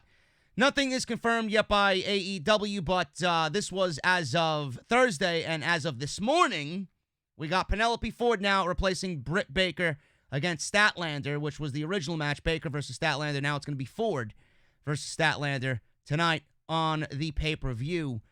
Totally unnecessary spot. Again, this is what I always say about these women. They go too far for the sake of not knowing how to do much. That spot was completely unnecessary, whether you like Baker or not. You're taking a woman the size of Nyla Rose and you're launching her onto Britt Baker, who's a fucking stick figure, and now she's out 6 to 9 months. So Adam Cole, I hope you're a good doctor, bro. Seriously. Yeah, he's got to stay home and take care of his yeah. baby. So he might not be playing many video games, taking care of Britt Baker at home. Awful. Let me reiterate real quick. I don't wish harm upon anybody. I joke. I wish Britt Baker a speedy recovery to get back on television for me to poop on her a little bit more. There you go. No hate coming from Jesse on Britt Baker, even though we all have our favorites and our least favorites. But we never wish people to be harmed here on the podcast. So No. All kidding aside, I do not. I do not. See, yes, we are just harsh on the You can get creative better. side of things, folks. Get with the program. Let's see what's going on here, man. We got, I know YouTube, my studio thing is not really updating. It's kind of broken. I got to actually watch the video live to see how many people are actually watching live. But as I refresh it, we got 1,200 viewers. We got 453 likes. So make sure you guys get that like button up, man. I would really appreciate it. Let's get closer to 1,000 before we get the hell out of here in a little bit. We're going to go over the preview and predictions in just a little bit. But we got some viewer activity Can you stop with the super chats. Stop putting your mouse Say again? cursor over me. Stop putting your mouse cursor. Oh, over my me. mouse cursor is over you? Yeah, you keep fucking circling me with your mouse cursor. You There you go. a-hole. My mouse cursor. There you Quit it. go. I gotta peruse God. around my fucking screen, bro. I'm sorry. Jeez. Anyway, Let's go. mouse cursor aside, thank you guys for the super chat. Let's go over some of these before we get into the preview and predictions. We got Jay Frost Official. He actually donated before we even went live. $9.99. Hey, JD, big fan. What's your opinion on Sting being at Double or Nothing tonight? I mean, Jericho with the baseball bat. Sting constantly tweeting Cody Rhodes, responding. I think it's happening. Bro, obviously, if you're listening to the show, we talked about it. And I do think he will show up if there is a place in that Stadium Stampede match. So that is my take there. But thank you for the $9.99. We got Clash with the $1.99 super chat. I think Sting will be in the ladder match. I do not think that is the case, Clash. He also has another one to follow up with. Think Jake and Arn Anderson will suit up and wrestle. I do not think so, and we'll talk about that in just a little bit. But thank you for the $4 in super chats, man. Heel Swerve 90, $5 super chat. You think we're getting a somewhat different presentation for Double or Nothing tonight? You're the only podcast I listen to now. Love the show. Keep it up. Heel, thank you so much. I think whatever the presentation is, AEW is going to kill it. They have been doing a great job with their pay-per-views, and I expect nothing less from Double or Nothing tonight. Jacob Donnelly, $5 super chat. Bold predictions on debuts. FTR debut at the Stadium Stampede, and Brian Cage is the mystery man in the ladder match. FTR cannot because they have non-compete that they have to do. Oh, actually, no. No, they don't have non-compete, right? No, they don't. Well, there you go. Nope. There you go. We might see them in the Stadium Stampede. I was mistaken. It's tough to recall what happened because everybody that leaves WWE has a 90-day no-compete. We are in a situation where this is a rare thing where someone left the company and they don't have a non-compete. So they could very well show up tonight. And if they do, tonight's the perfect opportunity to do that. So we'll see what happens. So good call on that, Jacob. And I do think Brian Cage is the mystery man in the ladder match. Steve Wynyard, £5, who is debuting tonight outside of everybody else mentioned. He says Deonna Purrazzo, NXT talent, only had a 30-day non-compete, so she is available, and they need her more with the Baker injury. Not really sure if she will debut tonight, but I would love to see her in AEW, no question, as I do think that their women's division, like you said, will be down a woman with Britt Baker. Stephen Vandelli, $4.99. R.I.P. to the King of Hearts, Owen Hart. 21 years ago today, Jesse. May 23rd, 1999. Owen lost his life. So shout out to everybody who mentioned Owen Hart in the chat. And rest in peace, Owen Hart, one of the greatest of all time. Kairos. Yes. Say again? I got my Oh, there Owen you go. shirt on the way. Hey, Jesse, if you guys want to support, just like Jesse, you could go to Pro Wrestling Tees and support the Owen Hart Foundation and buy a t-shirt. Kairos, Objective, $5 super chat. Keep doing what you do, JD. What do you and Jesse think will be the match of the night? We'll get into that, my friend. Thank you for the $5 super chat. Stephen Vandelli with another $4.99 super chat. Anyone in the chat already hit that like button for our boy JD and our boy Jesse? Hit that thumbs up, man. Let's see what we can do by the end of the stream. I would love to see 1,000 thumbs up before we get the hell out of here later. John Melvin, $5 super chat. He says nothing. He just wants to support. Thank you, my friend. Laura Conway, $4.99. I don't know why, but I'm blocked in the chat. No, you're not. I've seen you before. You're not blocked in the chat. I think YouTube is fucked up. It's been fucked up for me, so you are not blocked, Laura. I don't know why I would block you. You haven't said anything offensive to me or Jesse, so you should be good to go. Robert Hall, 85, $1.99 super chat. It's Saturday. You know what that means. Damn right. No WWE. JP, 5150, $10 super chat. So, JD, since Both women's matches will unfortunately not be delivering this evening. Well, I don't want to really, I don't want to take away from what Shida and Nyla Rose could do. So let's give them some benefit of the doubt. What say we all enjoy some Food Network? Guy Fieri, Triple D. I was foretold Titus would be taking notes. I love me some Triple D, but I will not be watching Food Network tonight, bro. So thank you for the $10 super chat. $2 by the Brash 15. Alexa, Naya, Humberto, and Natalia equal Get Off My TV t-shirt. I should get one made, for sure. I should get one made with all of them, but Humberto would suffice, for sure. My vids, $2. Amen, brothers. We got $15 by Monique. Absolutely love these weekly collabs on the podcast. Hope there are more special guests in the future, although Jesse is doing a fantastic job. There you go, brother. You got fans. Appreciate it. You got fans. Much Thank you, Monique, for the $15. Guys. Israel, $2 super chat. Sting will manage Darby Allin. That is your prediction? I don't think so, my friend. Alberto, $10 super chat. He leaves a laughing emoji. Thank you for the $10, my friend. Daniel, Easter Day, $4. Leaves an off-the-script emoji. Thank you. Awesome. Jose, $2. Hit the like button, goons. Listen to Jose. Undisputed Era, $2. I think FTR cost the Elite the match. Could be a possibility. I would love it. And then George Isaac just came in with a $10. What do you think of the women's division right now in AEW? George, if you've been listening to the podcast on a weekly basis, it is the worst aspect of AEW television. They need to fix it ASAP. How that happens, I don't know. But they certainly have a slew of talented women out there that they could bring on in to help aid in their dying division. Charles Wright. You want to know a female name that nobody's mentioning right now that can show up in AEW and legit pop the ratings through the roof? Female division. AJ Lee. Yeah, it's going to take a lot of money to bring her in, though. Going to take a lot of money and the blessing of one Phil Brooks, but could happen. Could happen. It could happen. Man, that would be. You want to ruffle WWE's feathers? Get AJ Lee into AEW. Then I want to see them. Then I want to see them come out with a report saying that they don't care who goes to AEW. Bullshit. Yeah. Okay. Charles Wright, $2 super chat. You're doing an awesome job, JD. Keep it up, man. Thank you, Charles. I appreciate it. Guys in the chat, how's it been sounding since the minor hiccups and technical difficulties earlier? Is everything good? Is everything off the script quality? Let me know with a devil horns metal sign in the chat. Let me know. I would really appreciate it.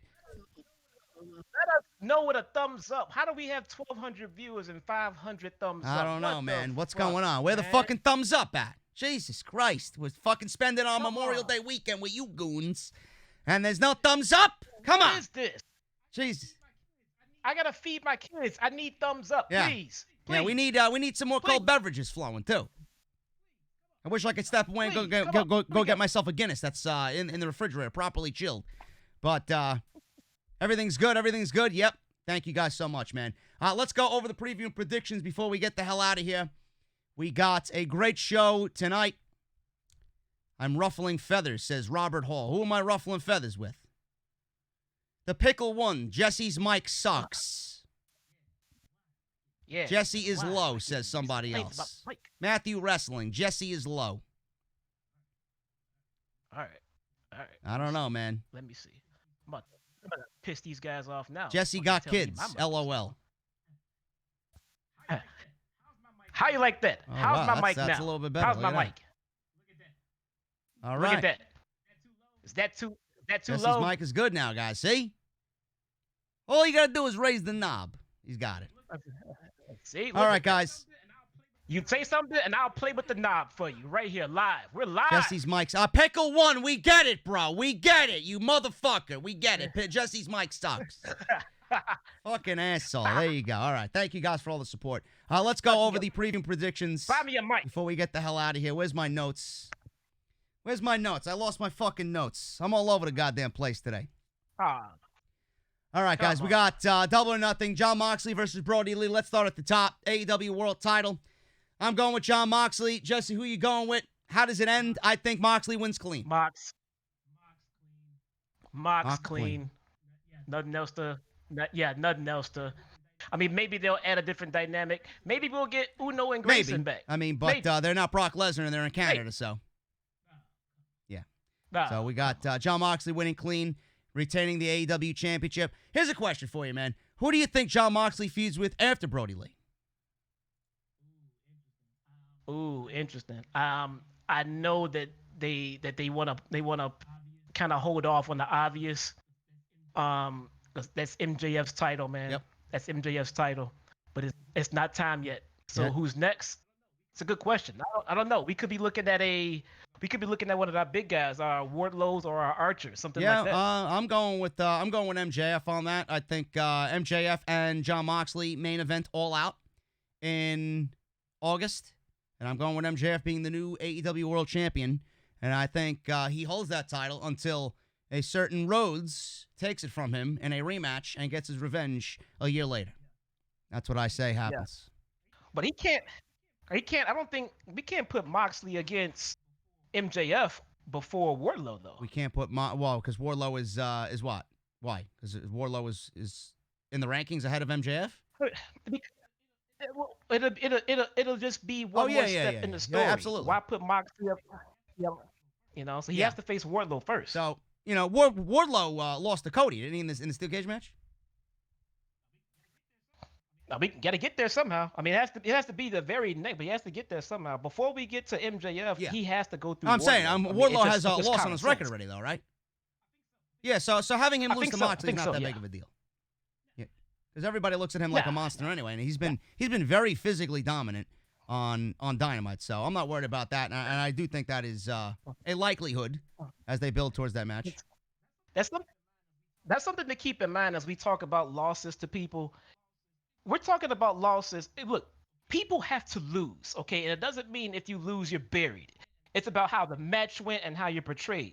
So losing to the world champion is an honor in most circles. I mean, you get people who are begging and kicking down doors just to get in a match with Brock Lesnar.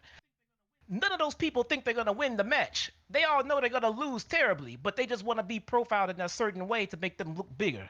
And that's what happens when you put them in the ring with Moxley. Their stock will grow. It'll be a phenomenal match. Moxley will win as he should, and they can come out of the feud and still look like a beast as they went toe-to-toe with Moxley and lost. There's no shame in losing to Jon Moxley. You just can't lose every match all the time, and you can't get multiple title shots like other companies do. No, I totally agree with that. And I think Moxley and Wardlow is a good idea, building towards MJF. Obviously, that's his role. You expect him to do. He's got to take a loss for his guy. And then his guy's going to reap the benefits. And then when his guy wins the championship, Wardlow's going to look great next to MJF being the world champion anyway. So it's a win-win situation no matter how you look at it. You just got to, have, that obvious, logical booking scenario happen, even though people might not like it. And it's all going to work out in the end. Don't worry. Wardlow ain't going nowhere. Yeah. We got, who else we got here? We got AEW Women's Championship. Nyla Rose versus Hikaru Shida. No DQ or Countout. I know you said, Jesse, on the Dynamite review that Nyla Rose needs to continue to win and look dominant. I'm actually going to agree with you there, even though I love Shida. She's been the number one contender for about 12 weeks now, I think. I think she takes the loss here. Yeah. I think a loss to Nyla Rose is not really going to damage Shida in any way whatsoever. I hope they have a great match. I think the women's division really could use a nice pick-me-up. But I do think Nyla Rose in the end wins, and she remains the women's champion. And I think it is the best interest of AEW to continue making her look dominant until that next woman, whoever that is, comes in and says, you know what? That belt is mine. Yeah. I think putting the belt on Shida would kind of repeat the mistake that they made putting the belt on Riho. Now, both these women are phenomenal wrestlers, man. I'm not taking anything from them. But they're just not getting over it the way that they would have liked them to. And Nyla is actually doing a good job as being a dominant heel. Now, I'm aware of the ring work in the women's division in AEW. Am I going to sit here and put Nyla over and say, she's phenomenal, she's great? But I think for what they need right now, she's getting the job done. And putting the belt on Hikaru Shida I don't think it's going to go anywhere, and it's going to bring Nyla back a couple of steps because she just lost just that quickly. They need to keep it on Nyla until they can figure out a better direction with the women's division. Because when they do, when whoever beats her will be, it'll give them instant credibility. They can bring in a no-name. They can bring in a no-name female to the company, small build, get her in a championship, and she can beat Nyla Rose. And people can say, well, how is she up here? What is it? She beat Nyla Rose. Nyla Rose, who went through the whole division for X number of days and everything else. So this person has instant credibility. She has instant mojo. She has instant heat, and it will work out.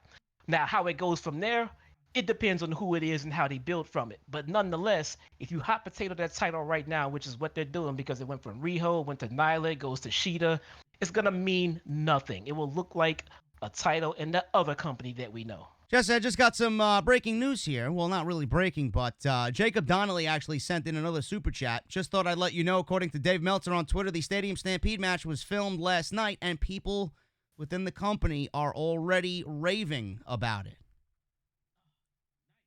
Oh, so nice. It has been filmed and taped, and people are raving about it. I mean, I would expect nothing less. I mean, it just seems like the dynamic itself is going to be interesting enough to the point to whatever they give us, we'll like it. I mean, they can't just give us anything, but they're going to give us the best of what they got, and we're going to like it. It kind of reminds me of our first visions of Wyatt's matches and things like that. I mean, we've never seen them before. It's a breath of fresh air, and all in all, we all liked it. We all liked it because it was something that we'd never seen before. Now, we can't see it every other month. We can't see 3 more Stadium Stampedes before the end of the year. Yeah, it's one of a kind. Yeah, it's gonna be extremely interesting nonetheless. And these guys, we know that they are asking us for a significant amount of money to watch them perform. They are not going to go out there and half-ass it. They're going to go out there and give us everything. This is not a dynamite show. This is not a dark match. This is what they live for. This is what they do. We pay top dollar. There's no live audience. So normally they would give us that performance for live ticket attendance. But now we're sitting at home giving them our money. They're going to give us a phenomenal show. That's what they do. Well, I want to say something. Well, yeah, I agree with you 100%. I want to say something going back to the Nyla Rose situation. For everybody in the chat, because while Jesse's talking, I'm looking at the chat, and for everybody that continues to say Nyla Rose is a man, and she's in the women's division, and it's disgusting, and it's not right, and it's this, and it's that, you're the reason why Twitter is the way it is. Yep. And we're into AEW now. We're going on, come October, AEW is going to be in existence for 1 year on TNT, and you're still making a comment about Nyla Rose and her choice of sexuality. I mean, give me a fucking break already. Who gives a shit? It's unacceptable. I mean, does it make you sleep better at night? Does it make you feel better in the chat that you're cool, that you're talking about Nyla Rose and what she is and who she is? Give me a fucking break. You're the reason why Twitter sucks. Stop! I ignored those. I saw those comments and I took a visual note of who said them, and I'm giving you this because you know what? Just piece stop! Of shit. Really? It's not funny. You're not being witty. You're being an asshole. I don't give a fuck what she is. She's gonna have a decent match against Hikaru Shida tonight. So stop. Moving on. We got, where are my notes at? Let me see. We got Nyla Rose winning over Hikaru Shida. Both of us are in agreement there. Cody Rhodes versus Lance Archer. Mike Tyson to present the TNT Championship. I am going with Cody to win the TNT Championship, and I think Mike Tyson knocks out Lance Archer. Yeah, that's the way you got to go, man. I like Cody holding the title. And especially if this is the debut of the title, you want a Cody holding it. Sometimes you do want a heel to get it first and have the babyface chase it. But to me, it seems like Cody should be the first holder of this title. That's just a me thing. To anybody who says it should be Archer, I could understand that, and I could see that. There's nothing wrong with Archer being the first champion. He's great at what he does, and Cody can chase. And it will be a big moment for Cody to win in a live audience. But also he could win right here in an empty arena, which I think will happen. I don't think they can go wrong with who they pick in this one. But Yeah, my I'm going pick is with Cody. I feel like if Lance Archer loses, he's the type of guy that they could build up and, not really make this loss mean anything. It's not gonna push him back several steps. It's not gonna diminish him in any way. He's always gonna come out as the murder hawk. He's always gonna come out and fucking beat somebody up, beat the shit out of somebody. Cody is in a situation where he's done so much for everybody else. I feel like, he needs to eat at the dinner table too. And I feel like him being the representative of TNT just fits perfectly with who he is and what he is to this company and what he's already given everybody in this company. I feel like this is his time to reap the benefits and get a reward for himself. And I do think that with Cody being the champion, there really is a lot of challenges to line up for him. We could see Cody versus Darby Allin. We could see Cody versus Pac. We could see Cody versus Pentagon. He's got a lot of good level top level heels in that company to feud with over that TNT Championship. So I think putting it on him is the right decision. And I think Lance Archer gets knocked out by Mike Tyson. And I'm going to go a step further. I think Jake the Snake, this is a prediction. This is just a, thinking off the top of my head, bold one. I think Jake delivers a DDT to Arn Anderson. I'd be interested to see if he I can don't pull think it he takes off. a spine buster, but I think he delivers a DDT. Well, I hope so. I hope that DDP got him in the good enough shape to do a nice little move in the ring. That would be a testament to his hard work and to recovering and getting himself. And if you have not seen the resurrection of Jake the Snake Roberts, go out and check it out, because now this guy is in the ring and we're loving it. And he started where he started in that documentary. So go check it out. It's phenomenal, phenomenal watch. Believe it or not, I have not seen that yet. I gotta make some time to watch that. I have it on DVD. It's just I never really made the effort to put it in and watch it. You don't watch Dark. I'm a lost cause. And you what didn't. can I tell you? You're really pissing me off, though. Come on, seriously. Casino ladder match. Darby Allin, Orange Cassidy, Colt Cabana, Joey Janela, Kip Sabian, Luchasaurus, Scorpio Sky, and Frankie Kazarian, and the mystery opponent, which I think will be Brian Cage. If Brian Cage is not in the match, I'm going with Darby. If Brian Cage is in the match, I'm obviously going with Brian Cage. Now, the match, Jesse, is unique, as it will start with 2 participants and everybody else joining one by one every 90 seconds. But the chip that will be hanging will be pulled down at any time. So theoretically, every participant might not even be in the match, So we might get a situation where they can have 8 guys in the ring and someone pull the chip down and someone not even get an opportunity to be in the match. Yeah. Who are you going with? Awesome. I like Darby. What I don't think is going to happen, I don't think the mystery opponent of the mystery competitor is going to win. I like this spot for Darby. Just from a Booker's perspective, everything is going right with Darby Allin. Everything. So why not put him in a spot where you can put him in a spot now, let him take down this chip and let him be the next in line. And when Darby Allin comes out to cash in his chip, whenever it does, it'll be in front of a live crowd. The pop. The pop. I like Darby Allin. That's a good choice. I mean, he's the safe bet. Darby Allin, him winning a number 1 contender match or him being in line for a mid-card championship, I feel like that's the right role for him. I would have liked to see him win the tournament, but obviously we're not there. We're going with Cody and Archer. But him winning this match makes a lot of sense, and I think, like you said, when we get back to that live atmosphere, him challenging for a major world championship, I mean, that's going to be off the fucking rails. People are going to go crazy for that. Moving on here, man, we got the Inner Circle versus the Elite in the Stadium Stampede match. I'm going with the Elite. Here. What do you think? Yeah. I don't know. I mean, think about it this way. What does it really matter? Doesn't matter. But in the sense of, I mean, what does the winner get? Nothing. Here? Bragging rights. Yeah, it needs to be something more at stake. Does Hangman play a factor into the ending? Does he leave the Elite? Is this the night we see Hangman just go on his own and say fuck everybody?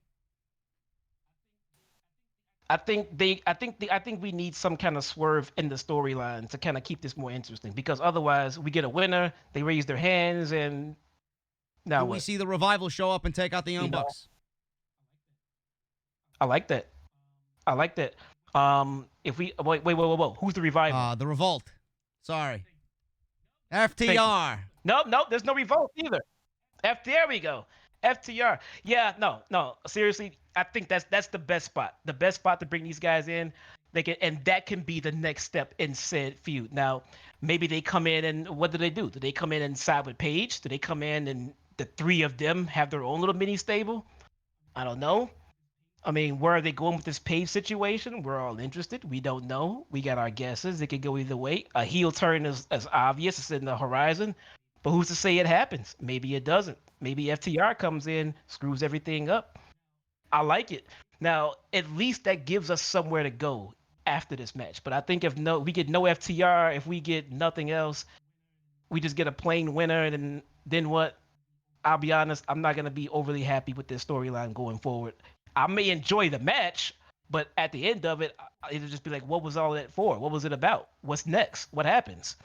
So, because the match wasn't for anything. Do we see Sting? Do we see Sting show up and do anything with the Inner Circle? Maybe take out Jericho, baseball bat versus baseball bat? I'm gonna go ahead and say no, because it would be too much of a, everybody's saying he's gonna be there. So no, I don't think Sting shows up tonight. I do like FTR showing up. There have been quite a few mention of them on BTE.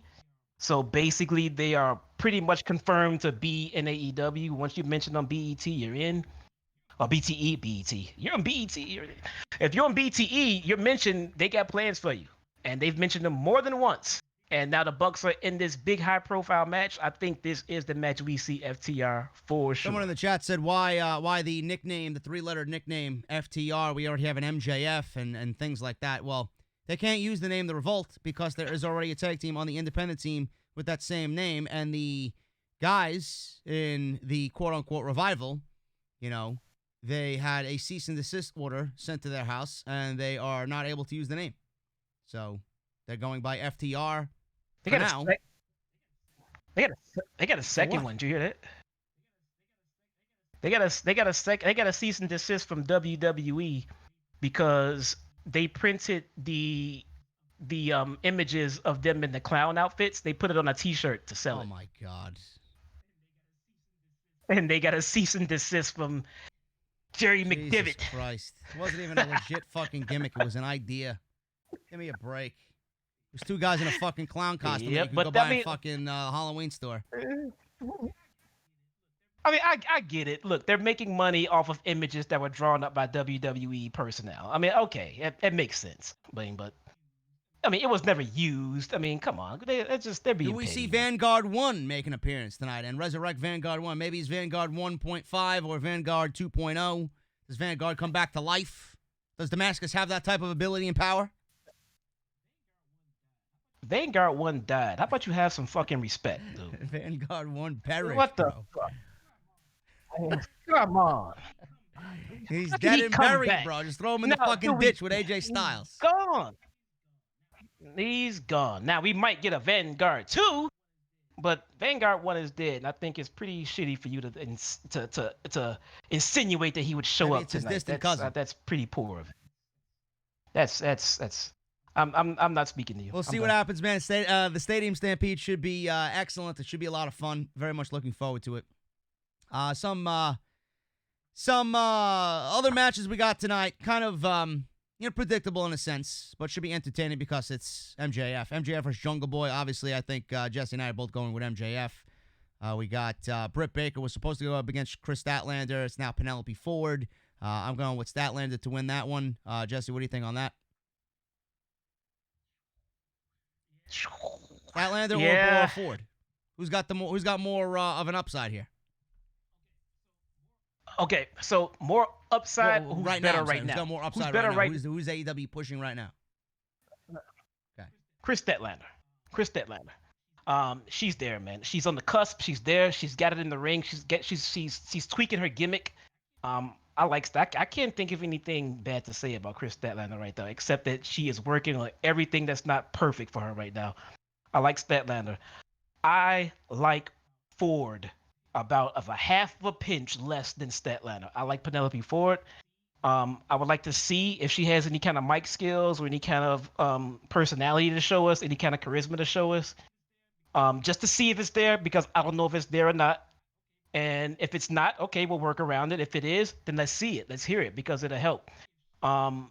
If she can kind of separate from Kip a little bit and kind of get herself out there in the women's division, that would be awesome. They can still come back together for when he needs his valet and things like that. But it'd be awesome to see her kind of emancipate herself and kind of join the other women out there in the fight and kind of get involved in the title situation a little bit more. I'm going with Statlander, too, just based off the fact that Penelope Ford is a replacement.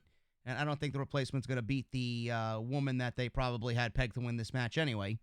So I'm going with Statlander to be... Actually, you know what? I'm going to take that back. I think Britt Baker was going to pull out the victory because they had a lot of stock in Britt Baker as of late. And now that Britt Baker's not in there, they're going to go with the other option who they have been building up on TV, which is Statlander. So they're not going to give the win here to a plan B in Penelope Ford. So I'm going with Statlander. If it was Baker, I was going to take Baker, but clearly that's not the case. As we discussed earlier, she's going to be out 6 to 9 months with a possible torn ACL.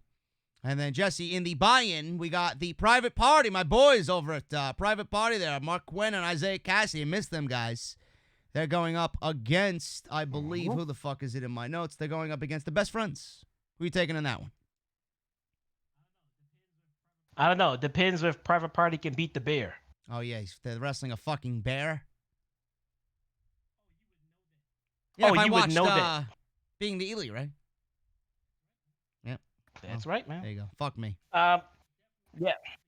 Definitely, I'm definitely going with the Private Party, man. Gotta go with your boys. Yeah, they haven't been on HOG TV. originals, man. Well, they've been on TV, but they haven't been on anything substantial since the stay at home. So, they could absolutely get back into the limelight. They could use a win. I think we got the Best Friends right now feuding with the Death Triangle. Not sure if we see anything come out of that tonight, but yeah, I'm going with Private Party as well. They need a win more than the Best Friends do. The Best Friends have been on TV. Private Party have not. And I'm going with my boys over in Private Party to get that win over Best Friends in the buy-in.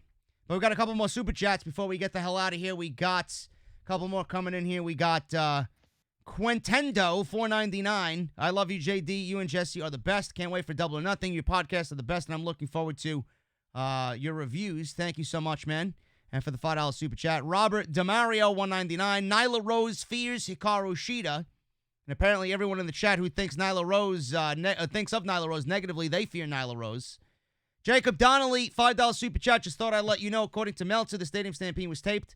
Yes, we went over that. Thank you so much, my friend. And Undisputed Era, $2 Super Chat. If anything, Naya's gender helps her beast gimmick. I would have to agree. I really do. The native beast, Nyla Rose. What do you think? Yeah? I understand what you're saying, and no, that's a good point. I mean, as far as the comment, but you know what? I wish they would just leave her gender out of this. It has literally nothing to do with the situation at hand. She's a phenomenal wrestler in the women's division where she belongs. That's the end of the story as it pertains to Nyla and her gender. It is not my business. It's not anyone's business. It's not yours. She's where she's supposed to be, and she's flourishing. She's doing well. That's all I care about. There you go, guys. That is everything we got for AEW Double or Nothing. I hope you guys enjoyed the podcast today, minus the little hiccups in the first 5 minutes of the show, back and forth with the sound and everything. Being live is difficult. Sometimes it works, sometimes it doesn't. So I'll see you. What was that? We'll fix it. Yeah, we'll fix it. It's been good. We'll Wednesday was good. The last couple Wednesdays have been good. Today was, it's Memorial Day weekend. Forgive us. I'll be back live and everything will be good tonight for the review as I sit here alone. Jesse will not be with me tonight. I will be by myself for the Double or Nothing review after the show is off the air. So make sure you guys are aware of the notification. I should send it out later on this afternoon. And I hope you guys enjoyed the show. Join me later. Follow me on Twitter. Live tweet with me at JD from NY206. That is on Twitter and Instagram. Make sure you guys check out all the other videos that you might have missed on the channel down below. And I want to thank the Ridge, as always, for sponsoring the show. Ridge.com/script. That is code SCRIPT at checkout for 10% off.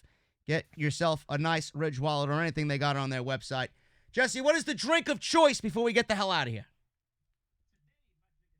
Today, my drink of choice is Apple Crown Royal with a splash My of cranberry goodness, juice, that sounds brother. delicious. I got a nice plethora of craft beer awaiting me in the fridge. Thanks to my good friends over at Tavor. Whether it's a sour, whether it's a hazy IPA, maybe it's a nice wheat ale. I don't know, but it's going to be perfect for the summer. And I'll see you guys tonight as we begin this summer, this Memorial Day weekend with one of the biggest pay-per-views of the year, Double or Nothing. Thank you guys so much. Hit that thumbs up. Let's try for 1,000 thumbs up on the stream today. And I want to thank Jesse for joining me and taking time out of his day as always. Yes. And we will see you, him and I will be back on Wednesday for Dynamite on Wednesday night. Thank you guys so much, and I'll see you all later for the pay-per-view review. Later.